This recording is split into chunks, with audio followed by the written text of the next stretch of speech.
Yo les potes, c'est Spanox, j'espère que vous allez bien. On se retrouve aujourd'hui pour une nouvelle vidéo, concernant les footballeurs talentueux qui ont été trop fragiles physiquement pour réussir dans le monde du football. Je vais vous en présenter 5 aujourd'hui, c'est parti.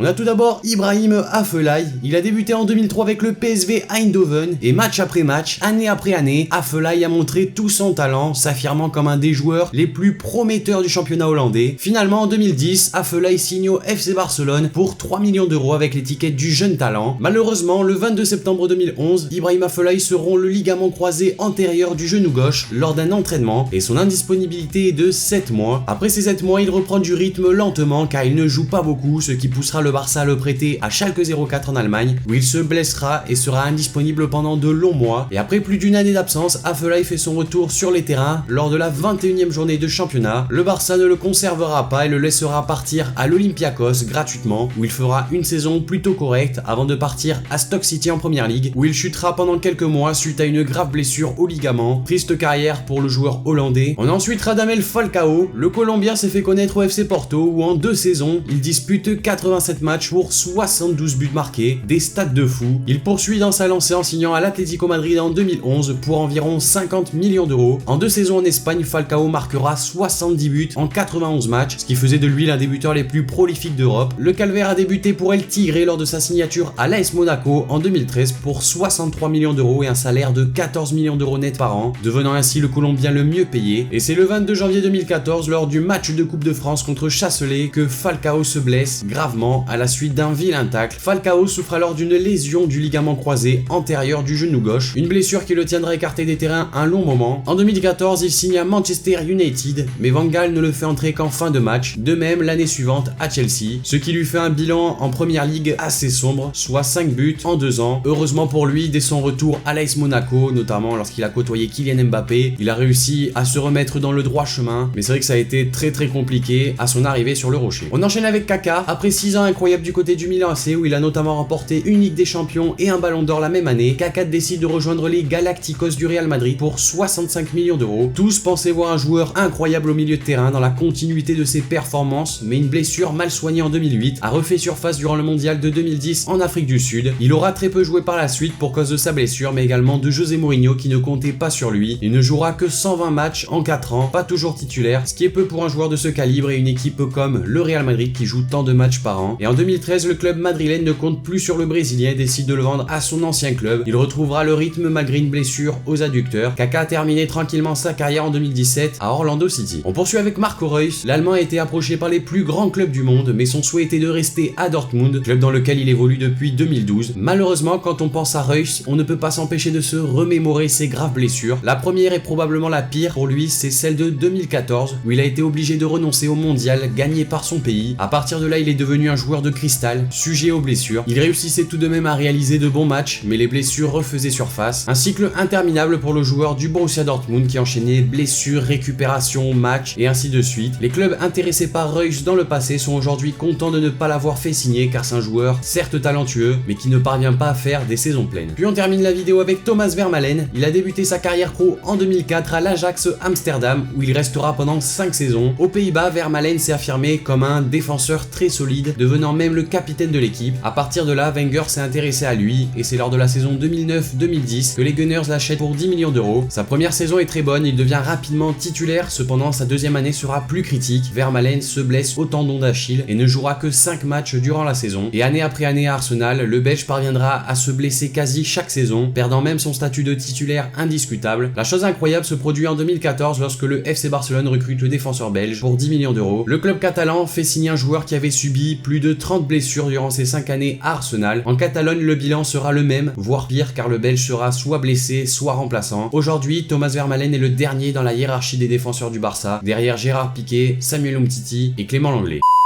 Donc voilà les amis, cette vidéo concernant les 5 footballeurs qui ont une fragilité physique beaucoup trop importante pour réussir dans le monde du football. La vidéo est maintenant terminée, n'hésitez pas à me dire dans les commentaires ce que vous en avez pensé des différents joueurs que je vous ai présentés dans cette vidéo. Également, notez-moi-en d'autres dans les commentaires. Lâchez le like si le concept et la vidéo vous a plu. Abonnez-vous si c'est pas déjà fait. Moi je vous dis à la prochaine pour une nouvelle vidéo, c'était Spanox. Allez, salut tout le monde.